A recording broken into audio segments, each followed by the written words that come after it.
পদ্মা সেতুতে নিয়ে যে ওখান থেকে পদ্মা নদীতে টুস করে ফেলে দেওয়া উচিত। আমাদের এটা এমডি পদের জন্য পদ্মা সেতুর মতো সেতুর টাকা বন্ধ করেছে, তাকেও আবার পদ্মা নদীতে দিয়ে 2টা চুবড়ি দিয়ে উঠাই নেওয়া উচিত। অন্তর্বর্তী সরকারের প্রধান উপদেষ্টা ডক্টর মোহাম্মদ ইউনূসকে পদ্মা সেতুর নিচের নদীতে চুবানি দিয়ে এবং বিএনপির চেয়ারপারসন খালেদা জিয়াকে সেতুর নিচে টুস করে ফেলে হত্যার হুমকির অভিযোগে সাবেক প্রধানমন্ত্রী শেখ হাসিনার বিরুদ্ধে মামলা দায়ের করা হয়েছে। রোববার চট্টগ্রাম মেট্রোপলিটন ম্যাজিস্ট্রেট জুয়েল দেবের আদালতে মামলাটি করেন নগর ছাত্রদলের সাবেক সহসভাপতি সৌরভ প্রিয় পাল।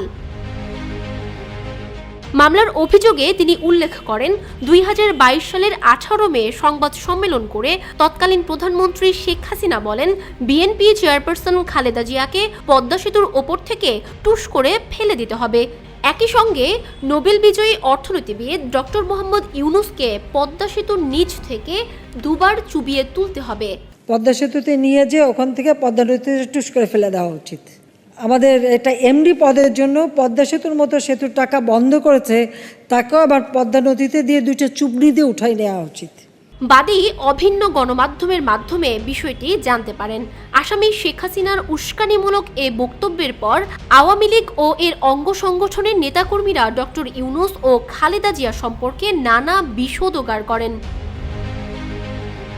সৌরভ প্রিয় পাল বলেন, একজন সাবেক প্রধানমন্ত্রী ও নোবেল বিজয়ী অর্থনীতিবিদের বিরুদ্ধে এই বিষোদগার ও তাদের পদ্মা নদীতে ফেলে দেওয়ার হুমকির সুষ্ঠু তদন্ত ও বিচার চাই।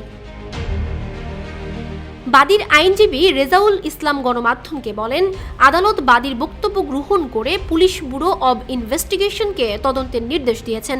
একই সঙ্গে এএসপি কিংবা অতিরিক্ত পুলিশ সুপার পদমর্যাদার কর্মকর্তা দিয়ে তদন্তের জন্য বলা হয়।